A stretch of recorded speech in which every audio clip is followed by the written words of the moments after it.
You know, T3i, you've been a great little camera, but I think it's time that you see other people.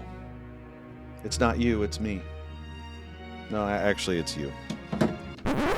Hey everyone, I'm Dan Johnston. I'm the Jack of all Ministries, here to help you make it happen. And today I'm going to explain to you why I chose the ZV-1 from Sony as my new content creation camera, and why you should too.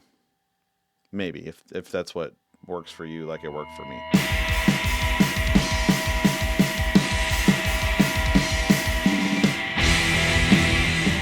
Well guys, I'm finally at the point where I get to say hello to a new YouTube camera and say goodbye to my old T3i. When I first started recording these YouTube videos, my Canon was what I had left over from when I bought it 10, 15 years ago, however long ago it was, I don't even know. And it has served me well so far, but as you can clearly see, the T3i does not compete with the ZV-1 in terms of actually a whole slew of categories. So this will be my goodbye video to my T3i and my hello video to my ZV-1. So today I'm going to talk to you about why I selected the ZV-1 as the replacement, why it is the perfect camera for me, and why it just might be the perfect camera for you, although there is definitely a chance that it is not, and we'll get into that as we go along. So to kind of start the conversation here, I want to mention exactly what I was looking for in a camera. There were only a few things that I listed as must-haves on a camera. My list of wants, basically I set those aside as just basically the battleground between the cameras to kind of figure out what camera I wanted to select. But in order to make the cut, I had a short list of 5 things that I needed to have on my new camera. Number one, it needed to have solid 4K. Clearly on my T3i it does 1080 and it's very soft, and on the ZV-1 it gets 4K 30 and does it very well. So it needed to have solid 4K. I needed to have a visible screen because if I'm going to be doing YouTube, I need to be able to see the screen at the front of the camera. So this one has a fully articulating side screen, but I would have been okay with a flip-up screen as well. Some cameras actually have a flip-down screen, which makes absolutely no sense to me. I don't know why you would ever put a flip-down screen, because if you're using a tripod, it just simply won't work. So to me, you know, obviously the side screen is the best because a flip up has hot shoe, you know, issues, because if you have a mic or a screen or something up top, well, I guess if you have a screen up top, it doesn't matter. But if you have something mounted to the hot shoe, it's going to be hard to see when you flip the screen up. So to me, side articulating is the best way to go. It also needed to be less than $1,200. I ended up spending much less than that, and that was a factor in the competition, but basically $1,200 was my ceiling. I wanted a camera that was less than 3 years from its release date, because I feel like, you know, at 3 years you're already kind of pushing it technology wise, and so if I plan to have this camera for years into the future, I wanted to make sure that it was still going to be a solid camera for the years ahead, and I don't want to get something at the end of its life. So 3 years was kind of my limit, and then I wanted to have at least decent autofocus. You know, better than decent would be fine. You know, on my T3i, there is absolutely no autofocus, and that has been a little bit of a headache for me. Matter of fact, if you watched the second video I made about studio building jargon and stuff like that, there was a portion where I had focused it to show a microphone, and then I forgot to refocus it on the next clip, so I had to talk in a blurry picture. So fortunately, this has autofocus, and so those were basically my 5 things: solid 4K, visible screen, less than $1,200, less than 3 years old, and at least decent autofocus. So then I came up with a list of wants, some things that would, you know, help to help me measure what camera was going to be better than another camera. I wanted to have a mic jack on the camera. Now, this wasn't a deal breaker because I don't even use the mic jack right now. Everything I do, I line up the audio in post. But I feel like in the future, I probably will want to plug in directly to the camera so I don't have to worry about lining things up later. I also wanted a headphone jack so that I could monitor audio, mostly if I'm filming other people, but pretty much for the most part, I'm filming myself. And as of right now, you know, like I said, I don't plug in the audio, so I don't need to hear it on the camera. But if I ever do, it might be a nice feature to have. I wanted a Wi-Fi capable camera. There was a camera I was looking at, the T8i, which I was kind of excited that there was a slot on the side, just like my T3i, where you could put the memory card into it without having to worry about the tripod getting in the way for the door underneath and stuff like that. But it turns out that those doors don't matter if you can use Wi-Fi to transfer your videos and images. And actually, this also has a USB ability to transfer files that way too. So basically, I hardly ever have to open that battery door at all. I wanted it to have no 4K recording limit. I'm a pastor, so sometimes I might want to record a sermon. My sermons tend to be about 35 minutes. And so to me, if you have a 30-minute recording limit, that's not enough to get a full sermon. And so that's just not enough for me. Some cameras actually have a 10-minute recording limit for 4K, which those were pretty much just ruled out right off the bat. So I was hoping for unlimited, but again, not totally necessary because filming sermons is not the normal thing that I'll be doing with this camera. I also wanted plug-in power. Again, so I don't need to access the battery door as much. Just to be able to plug in with a USB and to charge the camera, that was something that I figured that I would really want. And then also an HDMI out. And then, also even like a live streaming webcam ability so that I could, we use Blackmagic at church, not like real Blackmagic, like the company. And so you need an HDMI plug-in if you're going to use a camera when you're live streaming with it. And so having an HDMI out is very handy. So that is my list of wants that I wanted. And so then basically I came up with a list of cameras that were going to fit all of those different details. And so here's a couple of them that I came up with. I came up with something like 20 cameras-ish, something like that. And the ones that were competitive, I had 3 from Sony.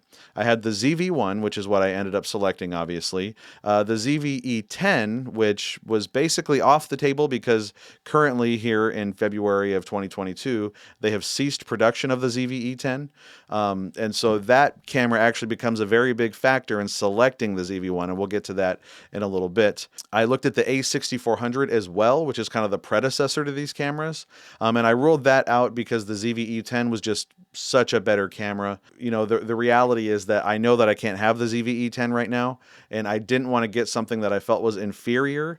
Especially if, it comes back in 3 months and I'm like, man, I bought this camera because I was impatient, and 3 months later, if I would have waited, I could have got the camera that I really wanted.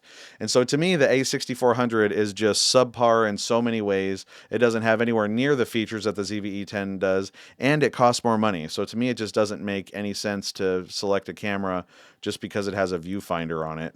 That was really the only upgrade that the A6400 still has over the ZV-E10. And so I was like, you know what, I'm not even going to consider that one. So then I looked at Canon. I considered the M50 Mark II, which is a great vlogging YouTube camera. But the thing is, everybody's talking about how it's being phased out and it's not going to be Canon's go-to camera for vlogging a whole lot longer. And I think they're phasing out lenses and stuff too. I'm not really a camera guy, so I don't really know all this stuff. It's just what I saw in my research. And so it didn't make any sense to me to do that. Plus the autofocus isn't great on it. But I was considering the M6 Mark II, which is quite a bit more expensive, but everybody was talking about how soft the 4K is, and actually you can really tell by looking at it. And to me, it wasn't worth paying the extra money to get softer 4K like that. So I ruled that one out as well. I also really heavily considered the Nikon ZFC, which is a pretty new camera. That one I actually had it settled that was going to be the camera that I was going to use until I got to kind of the end point when I realized that the ZV-1 was going to be a better choice for me, and I'll explain why that is in just a second. I should also mention that there were another 14 cameras on top of that got ruled out quickly. Most of them were ruled out because of autofocus and because of cost, and because other cameras were better than the other ones on the list. So I just ruled those out. I didn't even want to bother mentioning those for the rest of the video here. I just wanted to mention the ones that I felt were kind of decent competitors to actually end up being my YouTube camera. But of course, the ZV-1 won out. So for me, this really came down to 2 different competitions. First, I wanted to compare the ZV-1 to the ZV-E10, and then secondly, it became the ZV-1 versus everything else. So that first battle that I wanted to mention was the ZV-E10 versus the ZV-1. And now to me, the ZV-E10 overall is just a better camera, and I think that that's a really hard thing to change in people's minds. It has better functionality, and it's only $50 more.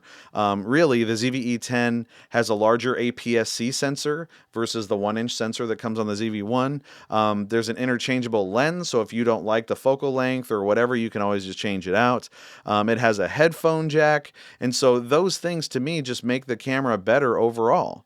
But the ZV-1, it does have a couple of advantages. It has better slow motion, but that doesn't really matter to me because I don't really film in slow motion. Maybe someday I will start for some weird reason, but until then, to me, that was not something that made me say I would want the ZV-1. Because it's a fixed lens camera, it also has a cool built-in ND filter, so you can just, push a button and slap an ND filter just shows up, so you can, shoot in sunlight and stuff. But again, to me, that's not a big deal. You can always buy an ND filter for a lens or whatever, so that's, hardly something that's going to change my mind to say that I would want the ZV-1 over the ZV-E10. And again, I didn't want to end up in that situation where I regretted getting the ZV-1 just because I was impatient and I didn't want to wait for the ZV-E10 to go back into production.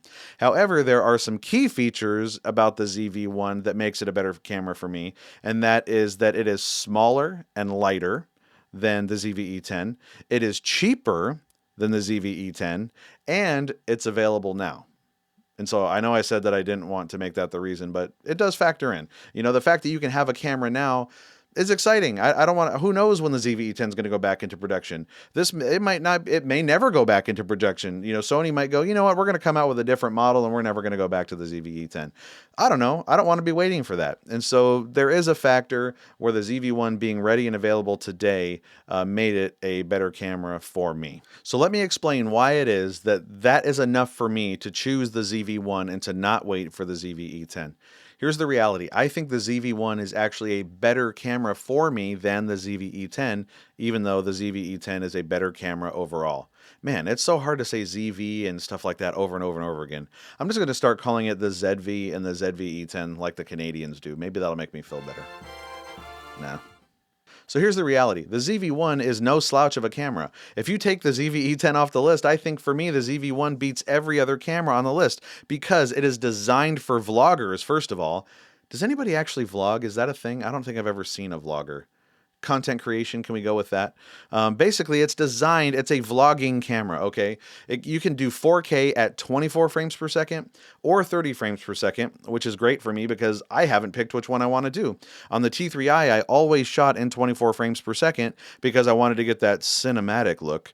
But I kind of like the smoothness and the professionalism of 30 frames per second. And so I'm going to shoot this in 30, and I just kind of think that I might like that feeling better. You can tell me what you think in the comments below. Just realize that you may not actually be able to tell the difference on this particular video because it's in 30, but that's set to 24, but the video's in 30, so I don't know what that's going to do.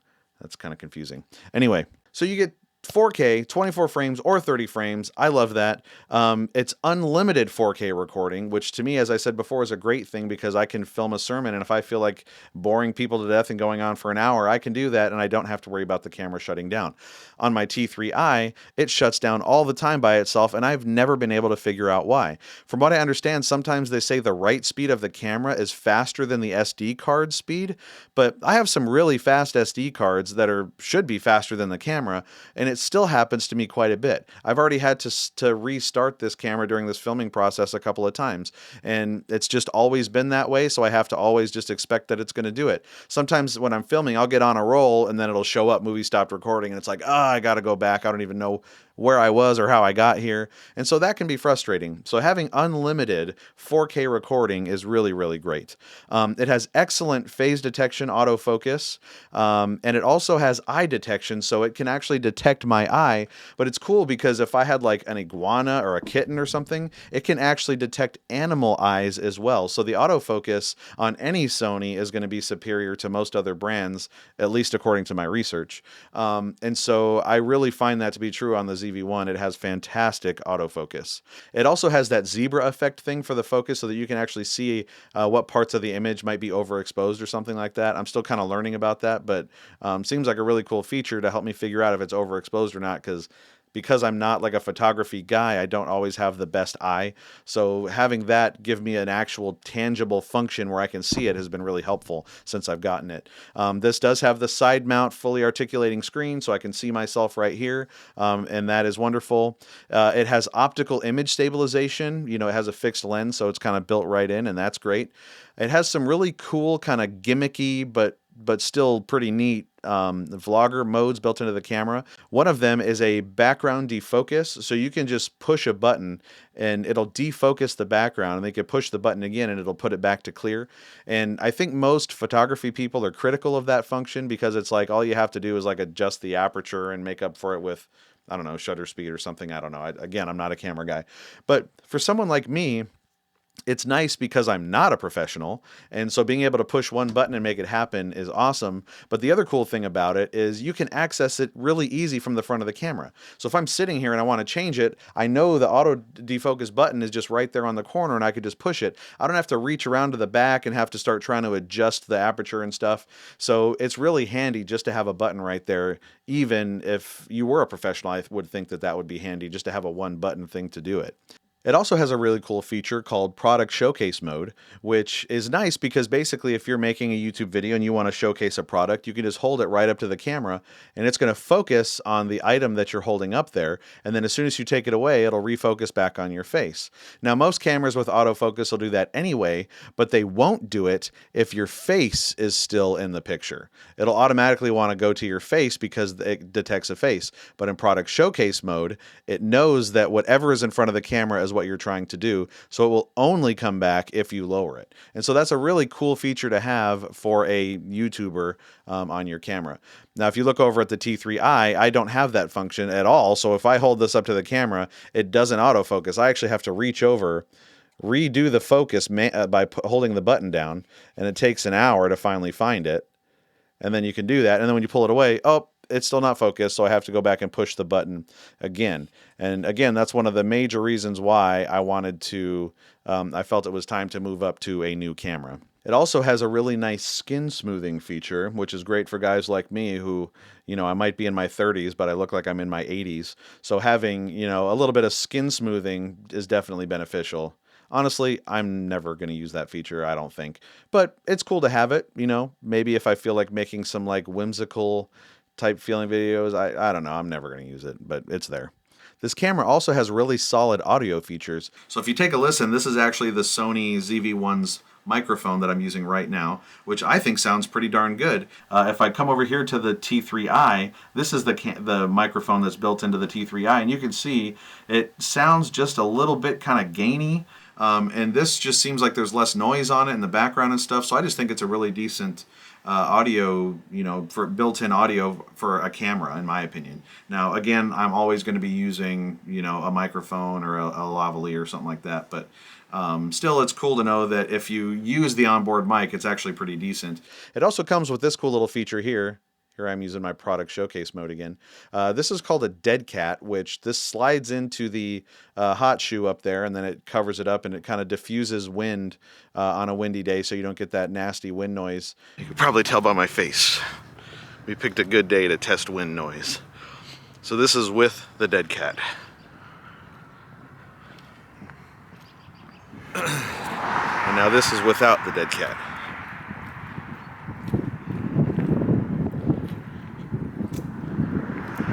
Hear the difference? I think some people actually call this a dead mouse because a dead cat's normally a lot bigger. You can see it kind of looks like a dead cat when you're like driving by on the road and it's just like, you know, roadkill. But anyway, I think they call it a dead mouse, but it really helps the audio when you're outside, which, you know, makes you feel more professional anyway. This camera also has a microphone jack built into it, and as I mentioned before, I felt that I would want to kind of experiment with that someday, so this would be my opportunity. I'm not doing it now, but I think someday I probably will start using, you know, plugging into the mic jack from my setup here, but It's just nice knowing that I can at least try that someday. It also has wireless capabilities. Now, I will say that I've had a little bit of trouble getting this synced up to my computer. I'm using a 2016 MacBook, and it seems like it's having some trouble syncing up with the software. It's almost like the software on the computer is telling me to do something opposite from what the camera wants. The camera is like, hey, you know what? You need to plug in if you're going to do this. And my computer is like, no, you can't plug in if you want to do this. So I can't seem to figure out how to get the transfer done, but I know on Windows it's pretty seamless, and I've seen other people do it on MacBooks, so I know it can be done, but I will say that it's at least a little bit cumbersome for me to try to get that to work. So it's not easy and seamless, but it does have wireless capability, so I can transfer my photos and videos right over to the computer via Wi-Fi, and you can also do it on Bluetooth as well.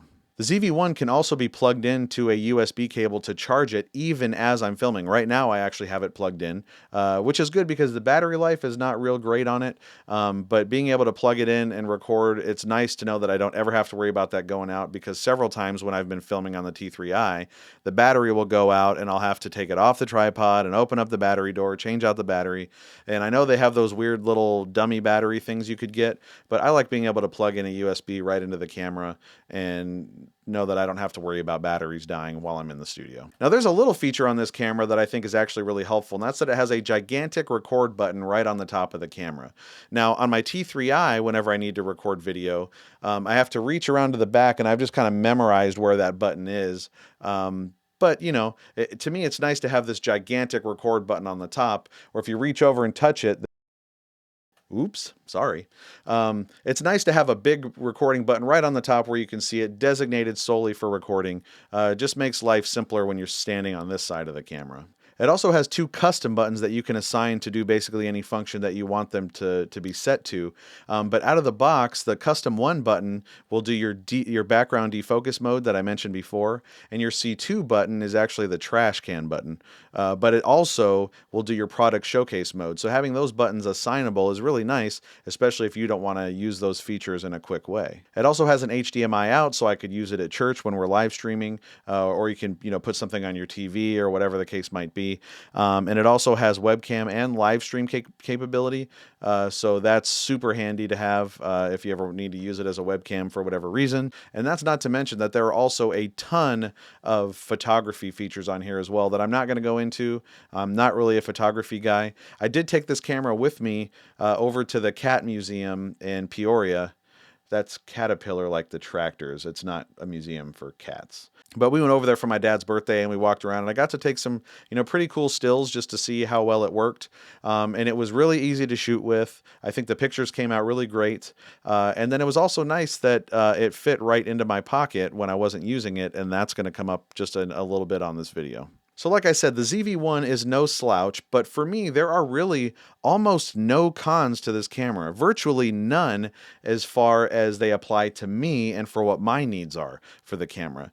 Now, it does have a 1-inch sensor, which is pretty small, but basically, as far as I'm concerned, the footage looks great. You put it up on YouTube next to almost any other video, and it feels like it fits right in. I don't think that the improvement that you get is going to be like night and day. I mean, you're starting to talk into smaller incremental growth when you compare this to other professional level cameras. And so for me, this 1-inch sensor performs really well, especially in low light for, being only a 1-inch sensor. I'm really impressed with it. I compared it to the Canon RP, and I actually thought that the low light was better, even though the RP is a full frame camera. And so, to me, the sensor, even though it's small, works exactly for what I need it to do. This camera also has the battery door underneath, which I don't like on cameras. So in order to get to the battery and the SD card, which is in the same compartment, it's a little bit cumbersome, but I bought this cage to go on top of the camera that has a cutout on the bottom so I could still access the door without having to take off a tripod plate. And for me, that eliminated that part as a con, so it doesn't really affect my decision. The camera also has a pretty short battery life. I have not been impressed by that part of it. I did some filming with this earlier, and it felt like the battery was dead almost as soon as I started. But fortunately, I went out and bought a pack of 3 batteries. I can change them out really quick. And like I said, when I'm filming in here, I can just plug it directly into power. And so battery life doesn't matter for what I'll be using this camera for 90% of the time. It also does have a fixed lens, and a lot of people are critical of this lens because they say that it's a little bit too tight. Now, I have it set up on a tripod right now, and so I feel like the length is pretty decent, but if I was holding the camera, you could see it would be this much closer to my face, so I'd actually be probably about this close. And so that's a pretty tight shot to be around my face. But fortunately, Ulanzi makes a lens that you can buy for less than 50 bucks, and you stick on, the threaded portion onto the lens with double-sided tape, and you can always replace that. But then you could just thread this lens right on, and it actually gives you a little bit wider of an angle, and to me, that's really perfect. So the fixed lens thing doesn't really affect me too much because that add-on gives me the flexibility to go both ways with it. To me, the way that it's set up right now is great. Looking over here at the T3i, I am completely zoomed back as far as I can go with this 18mm lens, and then I'm looking over here, and it's like the shot is quite a bit wider, even in 4K.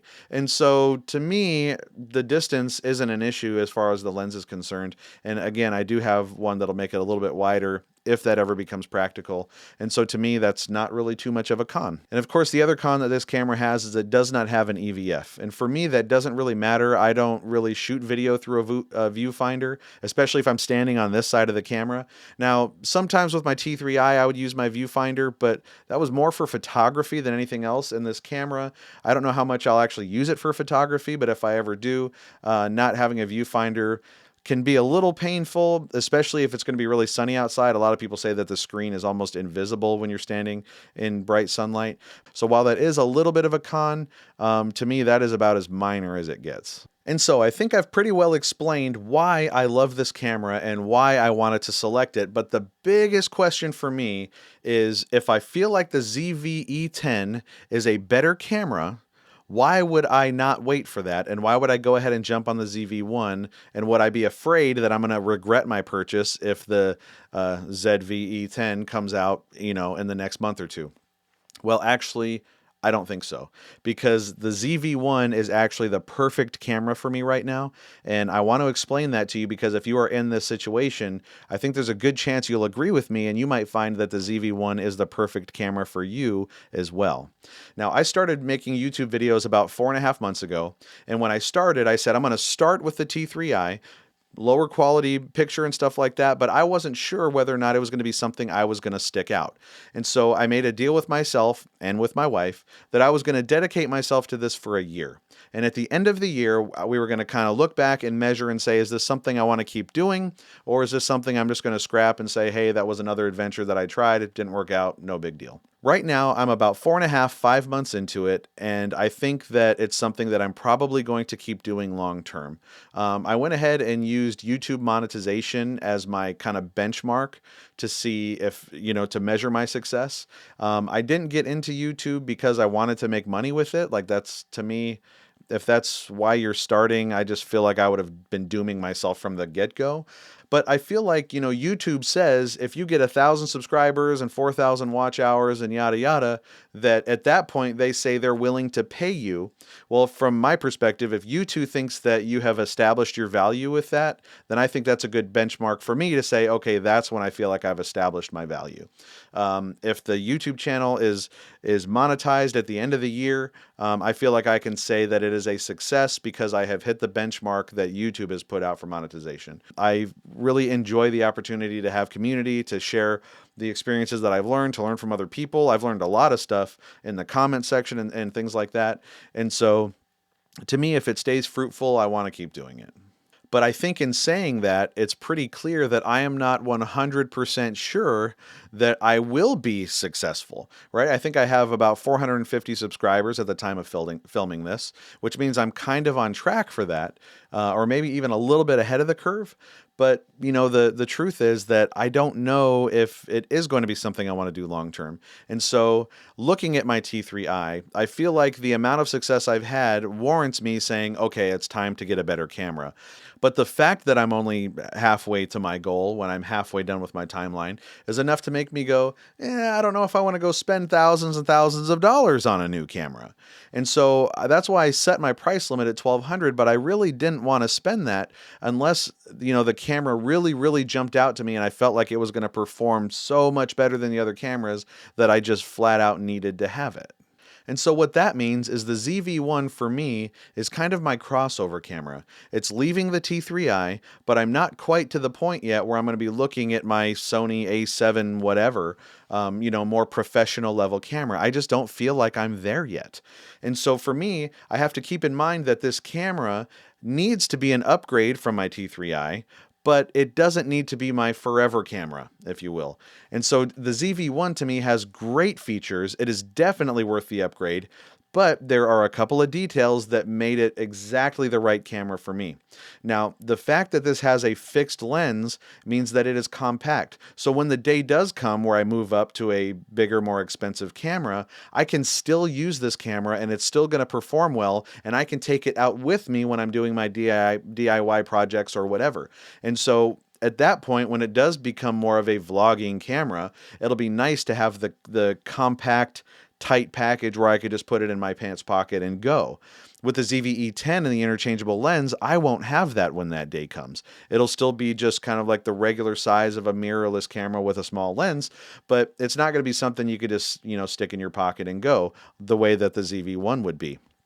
Now, the other thing is that this camera, I got it open box. It was only missing the charging cable, and that was it.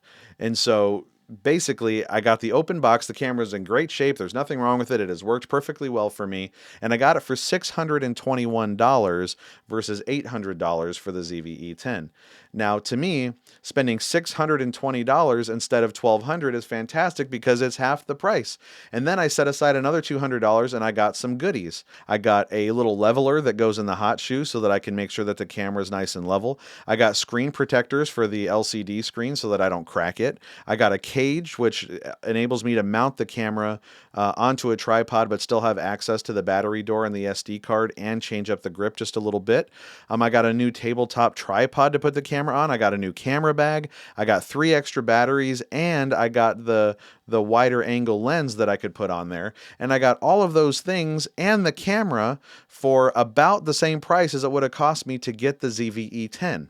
And so for me, having the compact portability, all those extra goodies, saving the money on the other cameras I was looking at, and I will still be able to use this camera in the long run for my extra vlogging type stuff when I replace this camera for my more long-term forever camera, if you will.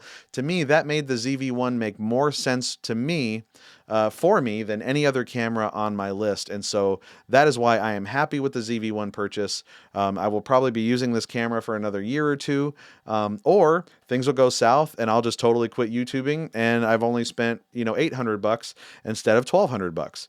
And so to me, the ZV-1 was the right choice. And that means that there's probably a good chance that it'll be the right choice for you.